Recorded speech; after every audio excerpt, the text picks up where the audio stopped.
ఎన్ని గంటలు వేస్తున్నాడు అమ్మాయి? ఎన్ని గంటలు వేస్తుందమ్మా ఈ పాప? చేతులు పెట్టుకో. లేచి ఏం చేస్తుందమ్మా? చదువుకుంటావా నువ్వు? అవునా? నేను 4 నెలలు ఉందమ్మా 10వ తరగతి పరీక్షలు. ఈ 4 నెలలు కొద్దిగా చదువుకోవడానికి టైం ఇవ్వండి ఏమ్మా. నువ్వు చాలా హార్డ్ వర్క్ చేయాలి, ఇంకా చాలా వెనబడి ఉన్నాను మిగతా సబ్జెక్టులు కూడా. నువ్వు ఖచ్చితంగా పాస్ కావాలి. అర్థమైందా? పాస్ కావాలా ఖచ్చితంగా. ఏం కావాలమ్మా నీకు ఆ పాప? మనవరాలా? కొడుక? అయితే ఎందుకు చెవు నిలబడు? ఎప్పటి నుంచి నిలబడు ఇతనికి? అస్సలు నిలబడవా? ఈ పాప చిన్న పాపనా? ఎంతమంది పిల్లలు ఇతనికి? 2 ఆడపిల్లేనా? మగ పిల్లలు ఎవరు లేరా? ఇది అంతా అన్నదమ్ముల మధ్య ఉండే ఇవేనా? ఈయన ఎన్నో అతని?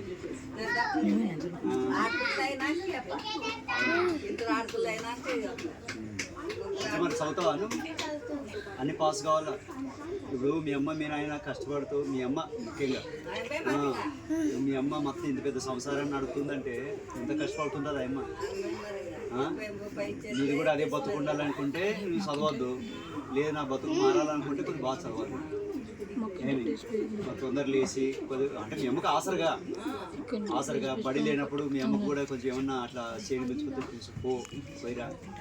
ఏమి కూలి పని పోతే కూడా పోయిరా. అవి కూడా చేయాల్సిందే మన కుటుంబానికి. అవన్నీ తప్పు ఏమి, అవన్నీ చేయాల్సిందే. అవి చేస్తూ చదువుకోవాలి. ఏమి ఎంతోమంది పని చేసుకుంటూ కూడా చదువుకుంటున్నారు. ఏమి బాగా చదువుకో. నీకు ఏమన్నా చదువుకోవడానికి సంబంధించి ఏమన్నా అర్థం కాకపోతే ఏ సారు నీకు అవసరమో ఆ సార్తో చెప్పించుకోండి. ఓకే, ఏ సబ్జెక్ట్ అర్థం కాకపోతే ఆ సబ్జెక్టు చెప్పించుకోండి. ఇంకేమన్నా దగ్గర ఇల్లు దగ్గర మన వాళ్ళు ఎవరో ఉన్నారు? ఎవరు లేరు ఇక్కడ. 5 నిమిషాల తర్వాత జీస్తావని దగ్గర నేను యూతులే పోయిస్తాను. మీరు బాగా చదువుకో. పక్క జరుగు మీ అమ్మతో మాట. ఏమ్మా ఈ పాప కొంచెము పని చేయడానికి ఒక టైం కేటాయించారమ్మా, కొంచెం అవకాశం ఇవ్వండి చదువుకోవడానికి. ఏమ్మా మర్చుడు మళ్ళా నువ్వు చదువుకోవడానికే నీకు. కానీ అప్పుడప్పుడు తప్పిస్తుంటావు నువ్వు ఎందుకో. నువ్వు మధ్యలో తప్పిస్తున్నావు ఇంతకుముందు. మరి అప్పుడు రావాలి కదా, అంటే కూలి పోతావు కదా. సరే సరే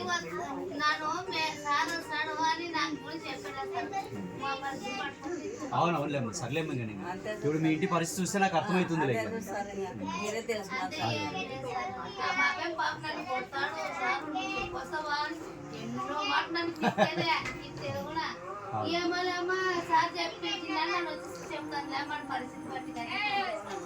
ఏ పేరమ్మా నీ పేరు? జయలక్ష్మి. సర్లేమ్మా చదువుకో గీత. రైట్.